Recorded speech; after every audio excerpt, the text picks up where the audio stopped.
Bonjour les amis de la page Chemin de Métamorphose. Aujourd'hui on est le 15 août 2020 et j'avais envie de vous faire un tirage de l'oracle de Marie, Mère universelle.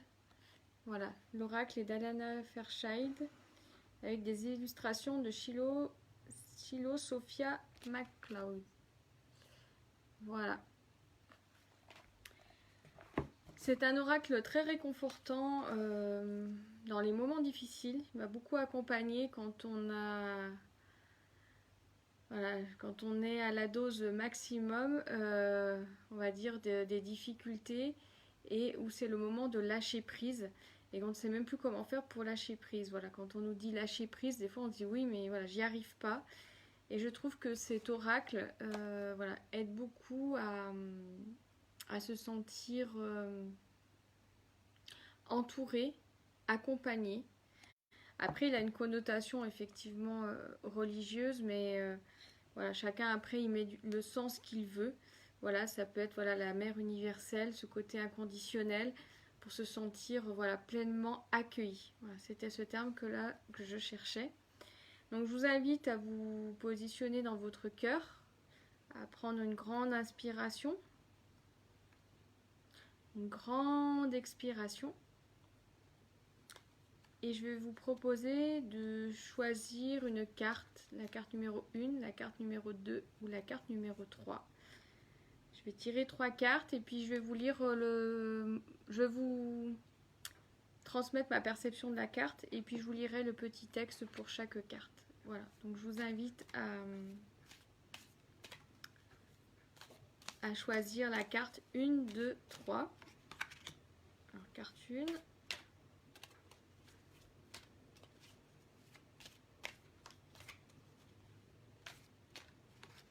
Carte 2 et carte 3. Je vous invite à mettre en commentaire la carte que vous avez choisie, la 1, la 2 ou la 3. Alors, carte numéro 1, c'est Notre-Dame du choix créatif. Donc, on est sur la partie créative, une ouverture à la créativité. Je crois que je n'ai jamais tiré cette carte-là. Hop, attendez, je vais juste reculer un petit peu la vidéo. Voilà, on sent une jeune femme qui est dans sa pleine créativité.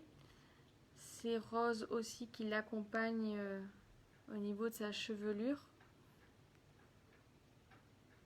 Elle a beaucoup de couleurs et en même temps c'est harmonieux. On a du bleu, on a du orange, on a du rouge. Elle est comme si elle était à la fleur de l'âge où il y a toute sa créativité qui est là. Voilà, dans l'entrée de la jeune adulte qui a toute la vie devant soi avec ses projets.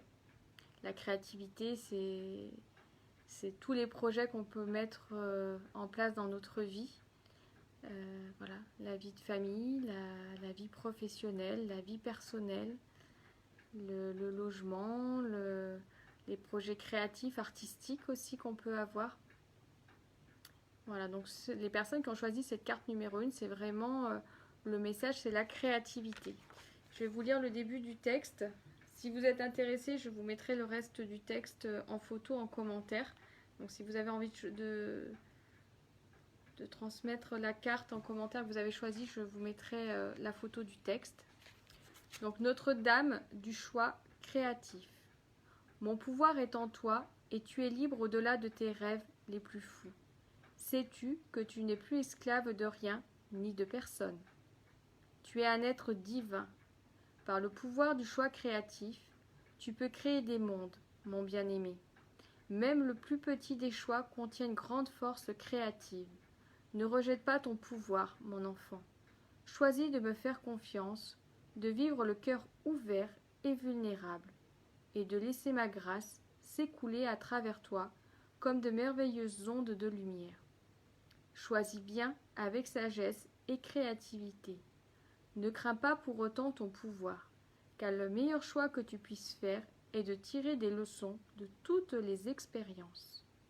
Je t'aiderai à l'utiliser pour créer une nouvelle méthode de guérison. Le pouvoir du ciel est à ta disposition. Je te guiderai pour bien l'utiliser. Voilà, donc la précision, c'est que même un tout petit choix, voilà, il y a une notion de créativité. Dans la créativité, il y a cette notion de liberté.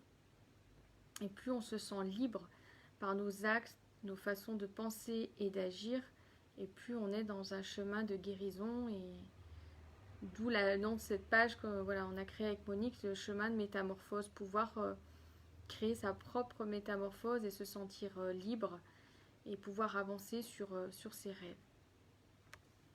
Voilà pour la carte numéro 1. Pour la carte numéro 2, c'est Notre-Dame du cœur sacré. Voilà, on a Notre-Dame avec... voilà, elle porte un enfant, on a les oiseaux qui s'envolent. C'est vraiment être au cœur de son cœur. Et tout ce que peut nous dire notre cœur est sacré.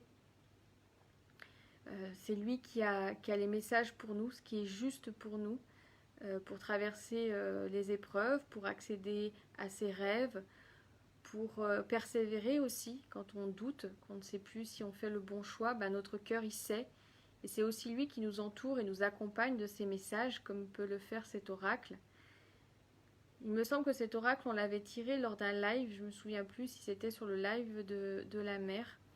Mais voilà, il y a cette notion d'être accompagné, d'être en paix. Ces oiseaux me font penser à être en paix. Il y a cette couronne, ce rayonnement qui vient illuminer le cœur, et le messager est notre messager. Bonjour Monique, donc carte numéro 3, je ne l'ai pas encore retournée. Alors là, on est sur Notre-Dame du cœur sacré, carte numéro 2, et je vais vous lire le début du texte. Donc voilà, si vous avez envie d'avoir la totalité du texte, je vous l'envoie en photo. Je vous invite à mettre votre carte en commentaire.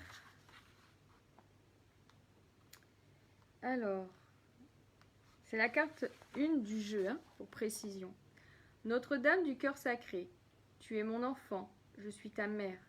Par ma grâce, ta maison est toujours protégée. Ne crains jamais de t'égarer ou d'être abandonné. Ta maison t'est offerte par ma grâce. Tu auras toujours un foyer vers lequel revenir par ma grâce. Abandonne l'attachement et la peur maintenant, mon bien-aimé. Tu n'en as pas besoin. Penses-tu que j'oublierai ce qui t'est vraiment nécessaire? Je répète la phrase. Penses-tu que j'oublierai ce qui t'est vraiment nécessaire? Que je te refuserai cela? J'ai du mal à le prononcer.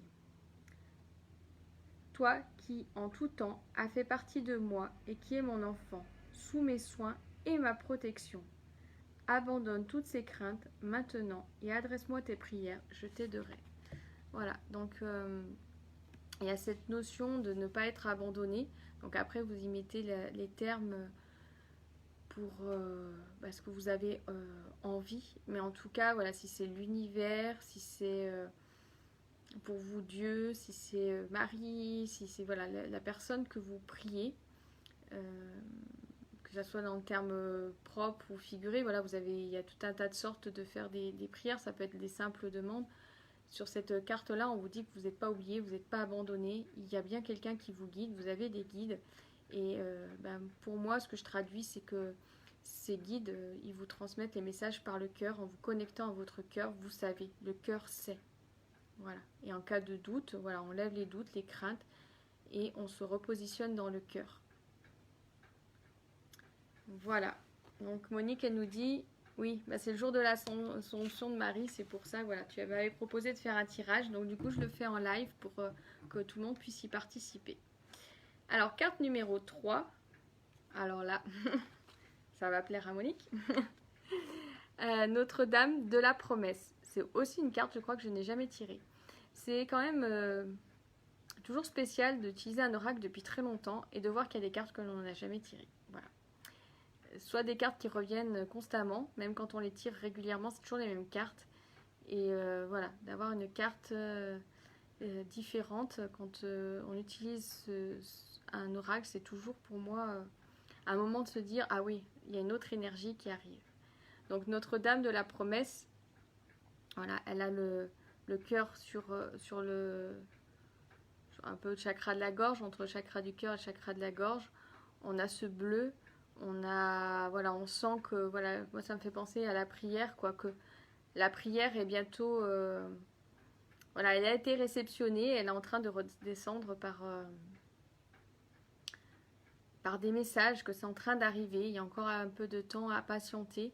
Et cette promesse, moi ça me fait penser à l'engagement qu'on peut avoir envers soi-même, c'est-à-dire qu'à un moment donné, on se promet à soi-même quelque chose dont on a vraiment envie, dont on rêve, et c'est dans cette persévérance de la promesse à soi-même, de s'engager soi-même, qu'à un moment donné, ça s'ouvre. Malgré les obstacles, malgré les difficultés, souvent on dit, ben, si c'est pas fluide, c'est que c'est pas pour nous. Moi je dis pas ça forcément. Moi ce que je perçois aussi, c'est que ça nous fait travailler des difficultés, ça nous teste, voir si vraiment on veut aller là, voir si on veut pas encore plus grand, qu'on n'a pas un peu visé petit, si on est juste dans notre alignement et juste avec ce on a vraiment envie. Voilà, nous tester, est-ce que c'est vraiment ça, l'univers nous dit que tu veux, est-ce que c'est bien ça, est-ce que c'est ce que tu as besoin d'affiner ton besoin ou pas, et s'engager envers soi-même à se faire la promesse pour pouvoir persévérer, et quand il y a des échecs, des obstacles, des portes qui se ferment, savoir est-ce que c'est encore juste, voilà, ou pas, pour soi. Donc je vais vous lire la carte, donc là c'est la carte numéro 8. Donc, hop, peut-être échanger. Bon, aujourd'hui j'ai mis les petites étoiles, donc ça prend un peu de place sur l'écran. Voilà, j'avais envie un peu de magie dans cette vidéo pour ce jour du 15 août. Notre-Dame de la promesse. Je te promets une nouvelle vie. Tout ce que tu rejettes deviendra un fertiliseur sacré pour ta nouvelle vie. Je te promets que si tu as confiance en moi, je te guiderai vers la réalisation de la destinée de ton cœur. Ne te laisse pas intimider par ce que je te demande. En fonction de la confiance que tu mets en moi, je te ferai traverser la peur et le doute, la fatigue et la lutte pour t'amener vers une énergie de compassion illimitée et un objectif ardent. Je te promets une nouvelle vie. Laisse-moi allumer le feu ardent de ton cœur sacré afin que tu puisses te consumer d'amour et apporter la lumière dans le monde.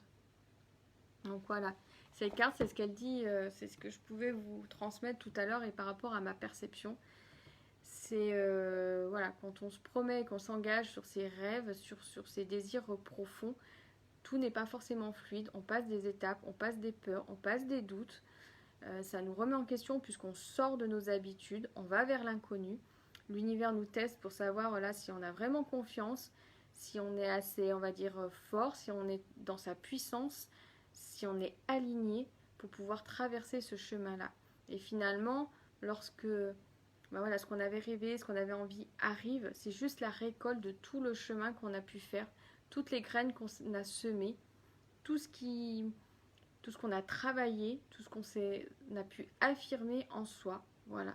Et c'est cette carte qui nous le traduit. Pour ceux qui ont choisi la carte numéro 3, c'est se promettre à soi-même et de traverser ce qui peut être difficile quand on se le promet. Je veux dire, on peut prendre des solutions de facilité parfois. On a des chemins qui se présentent en disant bah, c'est plus facile, je vais aller là, mais ça ne correspond pas forcément à ce qu'on a envie profondément. C'est plus facile parce que ça correspond à ce qu'on sait faire, mais malheureusement, c'est pas forcément au bout le rêve qu'on avait vraiment envie, voilà, ou de la manière dont on avait envie. Voilà. Donc, si, comme dit Monique, on a eu quelques déboires ou quelques difficultés, pour ceux qui ont choisi la carte numéro 3, c'est pour moi, j'ai envie de dire, oui, c'est de persévérer avec les messages du cœur, toujours pour les 3 cartes, de toute façon, c'est écouter son cœur, voilà, se poser, ne serait-ce que 3-5 minutes. Moi, j'essaye de faire ça en me disant, est-ce que c'est juste pour moi? Je vous l'ai déjà transmis dans d'autres vidéos. Des fois, je fais aussi des vidéos dans les étoiles de la métamorphose, qui est spécialisé, qui est un groupe où on peut discuter voilà, de l'inceste, des abus sexuels, où voilà, on se dévoile un petit peu plus avec Monique sur notre parcours et notre façon de voir par rapport à cette thématique. Mais voilà, c'est un peu ce que je transmets, ce que j'ai envie de transmettre. C'est pas parce que c'est difficile que c'est pas juste. Moi, je trouve que voilà, ce message-là, et beaucoup donné. Voilà, si c'est fluide, c'est que c'est juste. Si c'est pas fluide, ça l'est pas, change et fais autre chose. Non, pas forcément. Ça nous montre aussi notre force et notre courage de pouvoir sortir des sentiers battus, de faire autrement. Moi, par exemple, en tant que patricienne en chamanisme, c'est pas forcément évident parce que le tambour n'est pas, voilà, c'est un son, voilà, c'est pas évident, c'est pas ouvert pour toutes les personnes. Et j'ai eu beaucoup de portes fermées pour trouver un lieu pour pratiquer, pour faire des soins. Voilà, à cause de soit ma pratique qui peut paraître voilà pas très, pas assez occidentale, pas assez cadrée, ou alors ben, qui peut gêner l'environnement du fait que voilà il y a un fond sonore. Mais voilà, je me suis dit bah pour moi ce qui est juste c'est mon tambour, c'est mon outil, c'est ce qui m'ouvre aux ondes alpha, c'est ce qui me met en connexion avec les plans subtils et c'est juste. Et j'ai pas envie à m'adapter et prendre une méthode plus conventionnelle. Voilà, je pourrais faire de l'hypnose, je pourrais faire. Voilà, il y a plein de méthodes plus occidentales, voilà, plus conventionnelles. Mais non, j'ai choisi de continuer sur mon chemin qui est le plus juste pour moi, malgré que les portes s'ouvraient pas de manière voilà, aisée. Et petit à petit, bah, sur mon cahier, voilà, j'inscris entre guillemets mes prières. Voilà, voilà, j'ai voulu un lieu, pas trop loin non plus de chez moi. Voilà. Et hop, j'avais des étapes petit à petit et c'était toujours pas ça. Voilà, là j'ai trouvé un lieu. D'ailleurs, je vais concevoir les ateliers que je pourrais faire. Donc ça sera vers le Castelet. Et voilà, au bout d'un moment, c'est de trouver la résonance avec la personne, le lieu, ce que l'on est. Mais ça demande patience. Voilà, on est dans une société de spontanéité, d'immédiateté. On veut quelque chose, on peut voilà, pianoter sur internet, on a la réponse, on peut acheter de suite. Mais voilà, c'est parfois c'est même des fois plus enthousiasmant d'attendre, de se dire c'est vraiment ça que je veux, je fais tous les efforts, ça peut être des efforts financiers, ça peut être des efforts voilà, de travail, de temps, de patience, et quand on l'a, on se dit ah oui, là il y a une satisfaction, il y a une ouverture du cœur, ça fait du bien, c'est juste, c'est la gratitude et la récompense, elle est beaucoup plus intense que quand voilà, on fait la solution de facilité. Voilà, faire moi par exemple pour mon fils faire des achats ce matin à la brocante, bah, c'était plus juste parce que voilà, c'est des jouets qui durent pas longtemps et il n'y a pas d'intérêt à les acheter neufs. Il y a aussi l'esprit voilà, d'économie solidaire de racheter. Mais voilà, qu'est-ce qu'on veut vraiment et faire plaisir. Voilà. Et aussi faire des belles découvertes comme ce matin. Voilà, je n'avais pas forcément d'attente. Je connais un petit peu les affinités de mon fils, mais voilà, j'ai trouvé des choses qui peuvent vraiment lui plaire. Et ça, c'est des vrais cadeaux. Voilà, ça remplit le cœur de se dire, voilà, j'ai trouvé ce qui pouvait faire plaisir, mais voilà, sans avoir cette notion de consommation à l'extrême. Et le dernier exemple qui me vient, c'est par rapport justement à mon fils, pouvoir tomber enceinte. Ça a été un parcours de plus de 10 ans, en passant par des étapes très difficiles, médicales, par aussi de la violence conjugale, par pas mal de choses. Et voilà, j'ai changé ma vie et après on m'a dit, ben voilà, vous n'avez pas assez d'ovocytes, vous n'avez pas le droit à la FIV, il faut passer par un don d'ovocytes. Et là j'étais plus prête à ça et j'ai réfléchi pendant, je pense, une dizaine de mois. Et je me suis dit non, c'est pas juste pour moi, je veux plus avoir tous ces traitements hormonaux et médicaux que j'avais pu avoir durant ma maladie, durant l'endométriose. Et tant pis, je lâche prise. C'est un peu ça. C'est pour ça que je vous dis cet oracle, il m'a beaucoup accompagnée sur cette thématique-là. Je lâche prise. Je sais pas comment c'est possible, mais moi je veux pas ce qu'on me propose. Ça me correspond pas. Je dis pas que c'est juste pour tout le monde ce que j'ai fait. Hein, parce que je pense qu'il y a quelques années, j'aurais pu partir dans la FIV, j'aurais pu partir dans le don d'ovocytes. Mais à ce moment-là, j'ai trop eu de difficultés. Déjà avec l'opération, j'étais fatiguée voilà, du corps médical. Et j'ai lâché prise et j'ai dû, une fois que j'ai vraiment lâché prise, je suis tombée enceinte, juin, juillet, peut-être 2 mois et demi, 3 mois après. Voilà. Et là, c'était gratitude, gratitude, parce que je m'étais respectée malgré ce qu'on avait pu me dire. J'ai respecté mon cœur, mon corps, les messages que j'ai pu recevoir aussi. C'est pour ça que je dis que c'est pas juste pour tout le monde mon parcours. Il est juste en fonction de soi-même au message que l'on reçoit. Voilà, une FIV, un don d'ovocytes, ça peut être juste. Comme moi, la chirurgie a été juste pour moi pour l'endométriose, ce qui n'est pas le cas pour tout le monde.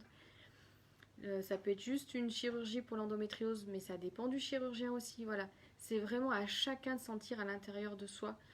Et quand on est en connexion avec ce message et que ça se réalise, c'est waouh, c'est une ouverture extrême, une gratitude, ça nourrit. Et je crois qu'il n'y a rien d'autre qui peut satisfaire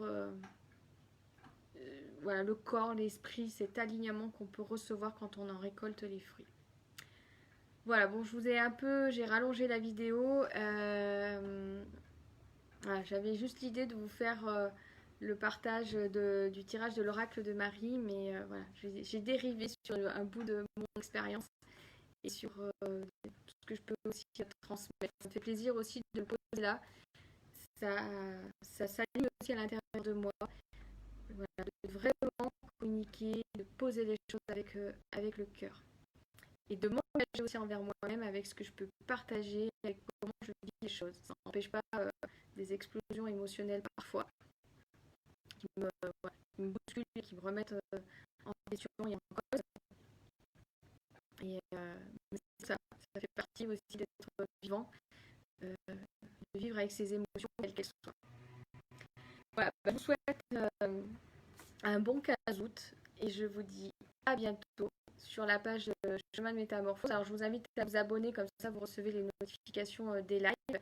Et pour ceux qui sont intéressés sur la thématique de l'inceste et des abus sexuels, je vous invite à faire la demande dans le groupe Les Étoiles de la Métamorphose. Voilà, je vous embrasse.